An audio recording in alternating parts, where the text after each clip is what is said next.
Hello everyone, good morning everybody. तो भाई Indian oil corporation limited IOCL में vacancies की आ चुकी है भरमार।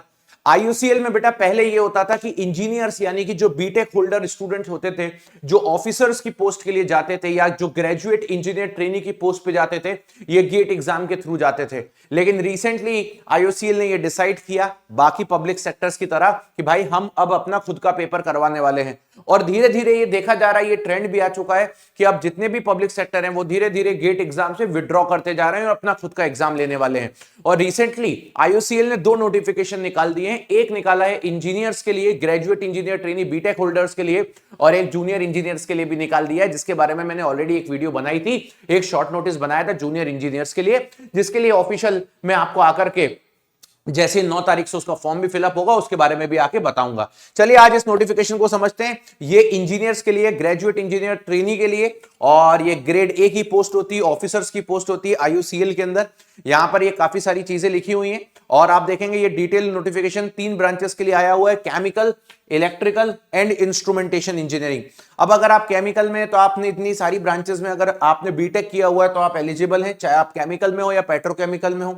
इसके बाद अगर आपने इलेक्ट्रिकल इंजीनियरिंग है आपका डोमेन, तो आप इनमें से किसी भी ब्रांच के अंदर अगर इंजीनियरिंग किए हुए हैं तो आप एलिजिबल होते हैं। और इसके बाद अगर इंस्ट्रूमेंटेशन की बात करता हूं तो इंस्ट्रूमेंटेशन में आपने किसी भी ब्रांच में किया हो इंस्ट्रूमेंटेशन के अंदर, तो आप यहां पर एलिजिबल होते हैं। इसके अलावा क्वालिफाइंग डिग्री बीई बीटेक होती है, ये ध्यान रखिएगा। इसके बाद इंटीग्रेटेड डिग्री यहां पर एलिजिबल नहीं होती, इन्होंने ये पहले ही बोल दिया है कि यहां पर हम इंटीग्रेटेड डिग्री को एलिजिबल नहीं करेंगे। 60% मार्क्स आपके पास होने अवेलेबल हैं। और साथ ही साथ में आप देख सकते हो आपकी जो एज क्राइटेरिया है यहां पर जनरल कैटेगरी के लिए और ईडब्ल्यूएस कैटेगरी के लिए, आप नॉट बिलो, यहां पे लिखा है बोर्न ऑन आफ्टर डेट, तो भाई born on oblique after date, तो यार भाई 1 जुलाई 1999 के बाद आपका बोर्न होना चाहिए, राइट। इसके अलावा जो ओबीसी कैटेगरी के स्टूडेंट्स हैं वो 1 जुलाई 1996 के बाद बोर्न के, पहले के बोर्न नहीं होने चाहिए। और जो पीडब्ल्यूडी में होंगे वो 1 जुलाई 1986 का भी चल जाएगा। एससी एसटी कैंडिडेट्स के लिए यहां पर बोला गया है 1 जुलाई 1994 से पहले के बोर्न आप नहीं होने चाहिए, यह ध्यान रखिएगा। इसके अलावा बात करते हैं, इसका एप्लीकेशन फॉर्म 5 तारीख से ही स्टार्ट हो चुका है। एंड डेट 21 तारीख है, एडमिट कार्ड 17 तारीख को आ जाएगा और एग्जाम जो है वो 31 अक्टूबर को कंडक्ट है।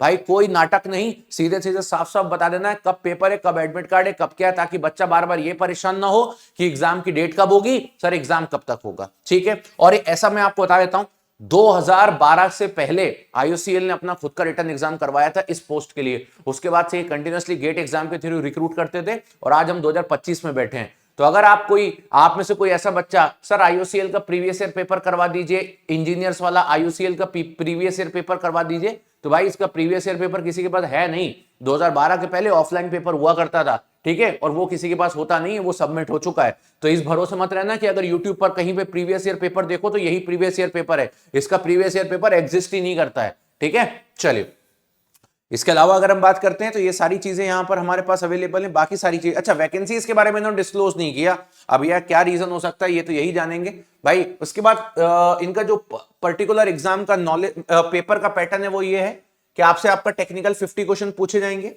इसके बाद आपसे एप्टीट्यूड जो है वो 20 क्वेश्चन रहेंगे, रीजनिंग के 15 क्वेश्चन रहेंगे और इंग्लिश लैंग्वेज के 15 क्वेश्चन रहने वाले हैं, राइट। इसके बाद फिर आपका ग्रुप डिस्कशन और जीटीए, ये बड़ा फेमस होता है आईओसीएल के अंदर, और फिर उसका पर्सनल इंटरव्यू है, ठीक है भाई। इसके अलावा और एज सच कोई इंफॉर्मेशन यहां पे है नहीं। सेंटर इंडिया में ऑलमोस्ट सभी जगह पे हैं, जितने मैंने जगह देखी हैं, ऐसी कोई जगह नहीं है जहां पे सेंटर नहीं है। हर स्टेट के, हर ऑलमोस्ट एवरी डिस्ट्रिक्ट के अंदर आपको सेंटर देखने को मिल रहे हैं, तो सेंटर में कोई दिक्कत नहीं है। टोटल इन्होंने 44 सिटीज को सेंटर बनाया है। इसके बाद आपका शॉर्टलिस्टिंग प्रोसेस मैंने आपको बता ही दिया है, ठीक है। अच्छा, कंप्यूटर बेस्ड टेस्ट का जो मार्क्स है वो 85% काउंट किया जाएगा फाइनल मेरिट में, और जीडी और जीटी का 5% वेटेज लिया जाएगा और पर्सनल इंटरव्यू का 10% का वेटेज लिया जाएगा, और उसके बाद आपका यहां पर स्कोर क्रिएट किया जाएगा।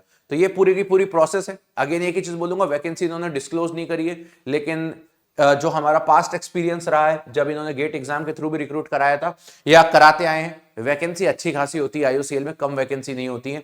मतलब ये तो नहीं बोलूंगा कि हजारों में होती है, लेकिन हाँ ऐसी भी नहीं होती कि 20 15 20 25 वैकेंसी है, वैकेंसी अच्छी खासी होती है। तो वैकेंसी में बुराई नहीं है, आप आराम से फॉर्म फिलअप करिए। कोई भी ऐसा स्टूडेंट जो ये सोच रहा है कि सर इसमें कितनी वैकेंसी है तभी मैं फॉर्म फिलअप करूंगा, तो भाई ये लोग चाहते हैं कि हम आपको वैकेंसी डिस्क्लोज नहीं करेंगे। पहले भी ये लोग नहीं करते थे, मतलब अगर हम बात करते हैं जब ये गेट एग्जाम के थ्रू रिक्रूट करते थे तब भी नहीं करते थे, बाद में आरटीआई के थ्रू कभी कभार आंसर बता भी देते थे, कभी कभार नहीं भी पता चलता था। तो इस बार भी ट्राई करेंगे आरटीआई के थ्रू अगर पता चल पाता है तो, अदरवाइज आप अपना फॉर्म फिलअप करिए। जो बच्चे प्रॉपर तैयारी करना चाहते हैं, अच्छा एक चीज और, एग्जाम का लेवल क्या रहेगा भाई, देखिए जब हम गेट एग्जाम के थ्रू अलग हो चुके हैं तो अब हमारा पेपर एजेई लेवल का हो चुका है। कोई भी पीएसयू एजेई लेवल का ही पेपर लेता है, तो यहां पर जो पेपर है आपका वो साफ साफ रूप से एजेई लेवल का होने वाला है। तो उसी तरीके से आप अपनी तैयारी करिए, और इस पर्टिकुलर वीडियो के नीचे जब डिस्क्रिप्शन में आप आएंगे तो आपको यहां पर एजेई इलेक्ट्रिकल मिल जाएगा, और एजेई इलेक्ट्रिकल की लिंक पर जब आप क्लिक करेंगे तो अगर आप इलेक्ट्रिकल के स्टूडेंट्स हैं तो बढ़िया तरीके से अपनी तैयारी करना चालू कर दीजिए। और तैयारी जब आप चालू करने जाएंगे तो यहां पर आपको सभी एग्जाम्स के एजेई के बैचेस मिलते हैं, इसके भी आपको यहीं पर इसी की तैयारी करनी है आपको।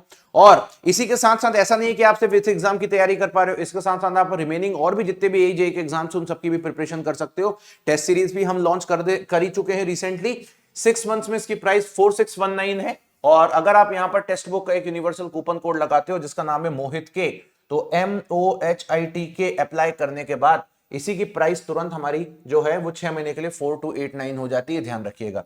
मैं आपको अपना टेलीग्राम चैनल भी दूंगा, पिछले 12 साल से मैं आप लोगों को पढ़ा रहा हूं AEJE के स्टूडेंट्स के लिए, तो ये आपको मेरा टेलीग्राम चैनल है, इसको ज्वाइन कर लीजिएगा। और ये मेरा टेलीग्राम चैनल है Mohit Kasania sir text book, तो इसको ज्वाइन कर लेंगे। और जैसे ही आप Mohit Kasania sir text book join करेंगे तुरंत आपको सारी इंफॉर्मेशन मेरे द्वारा मिल जाएगी। ये इंडिया का सबसे बड़ा इलेक्ट्रिकल का AEJE का चैनल है, ठीक है। तो आप आराम से ज्वाइन करिए और मोहित के अप्लाई करके आप अपनी इस प्राइसिंग के थ्रू अपनी तैयारी कर सकते हैं। लाइव बैचेस कंटिन्यूअसली चल रहे हैं, जो नए लाइव बैचेस होंगे वो भी यहाँ पे आते हैं, और इसी के थ्रू आप बाकी एग्जाम्स की भी प्रिपरेशन कर सकते हैं, उसमें आपको कोई दिक्कत नहीं है। चलिए, so thank you so much, bye bye, take care and love you everybody.